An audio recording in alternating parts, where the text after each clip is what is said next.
bonus number is 6. Now on One Wednesday's 9 o'clock news is presented by Ken Hammond. Unionists reject decommissioning proposals, but government say the talks process continues. 3 Christian brothers and a former brother charged in Galway court with sex offences. Swiss banks reveal secrets of accounts dormant since the Second World War. And a judge imposes the maximum fine on GAA for food hygiene offences at Croke Park.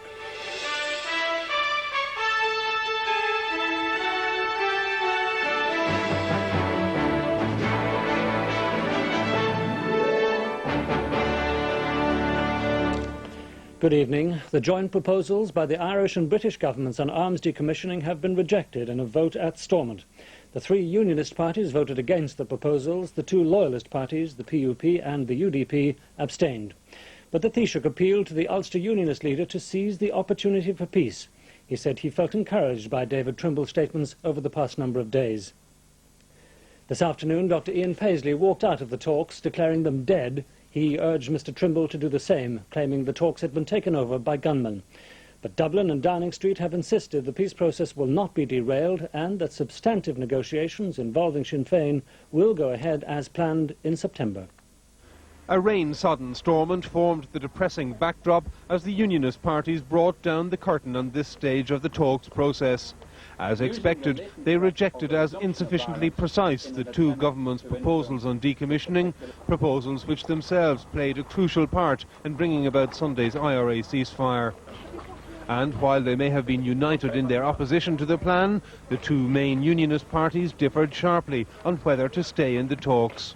David Trimble doesn't know where he is at the moment, because one moment he's saying one thing and one moment he's saying the other. He told us that if they didn't surrender all their arms, he would bring these talks to a conclusion. Now he says he's digging in.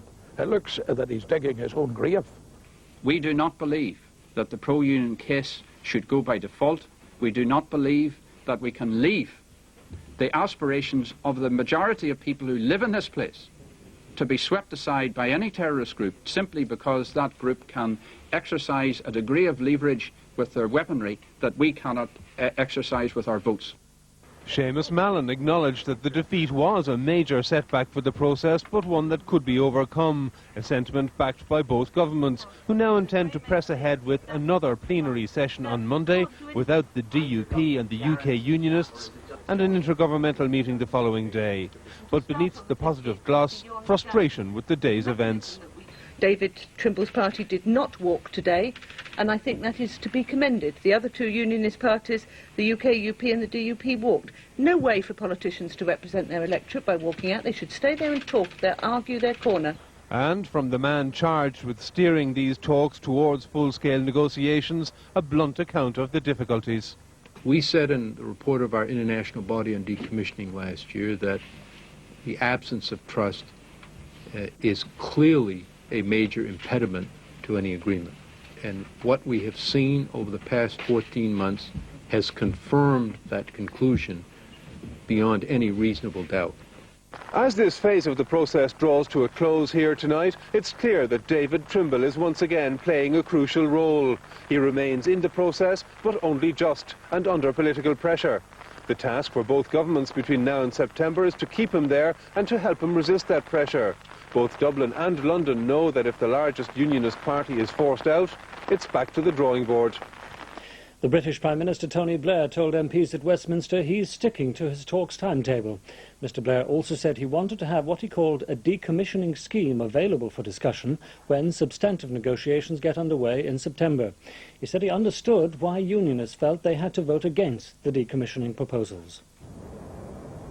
As today's decommissioning vote was about to get underway at Stormont, at Westminster, Ulster Unionist MPs were on the terrace of the House of Commons, posing for the official team photograph of their new post-election parliamentary party. Phone contact with the British government over decommissioning was continuing, although there were no further high-profile visits to Downing Street by Mr. Trimble. In the Commons, the Prime Minister denied that his government had changed its position on decommissioning. It is our desire to see decommissioning during the course of the negotiations. Indeed, it is precisely for that reason that we have put in place a scheme whereby we will have an independent commission established. We actually want a decommissioning scheme available for discussion when negotiations begin on the 15th of September. And we are trying to find a way through the impasse there is at the present time, but we will do so fully consistent with the principles we set out. And Mr. Blair said any agreement should be negotiated and not imposed. I understand the concerns, particularly that there are amongst those in the Unionist community. And I would simply say that 2 weeks ago we were being accused of betrayal and treachery by elements of the nationalist community over Drumcree. It is a difficult situation. I know why members of the Unionist parties felt they had to vote against the decommissioning agreement today. I am pleased that the leader of the Ulster Unionists is not walking out of those talks.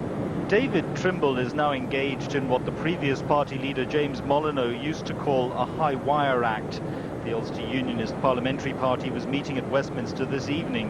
Whatever tactic the leader pursues, he must retain their support.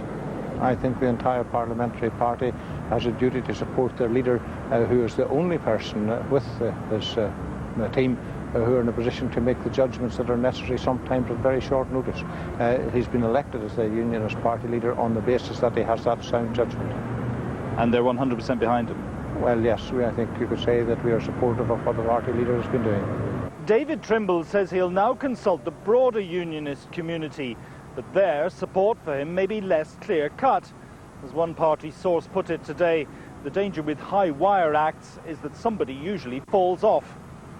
The RUC say the security forces have found explosives and bomb-making equipment in County Tyrone.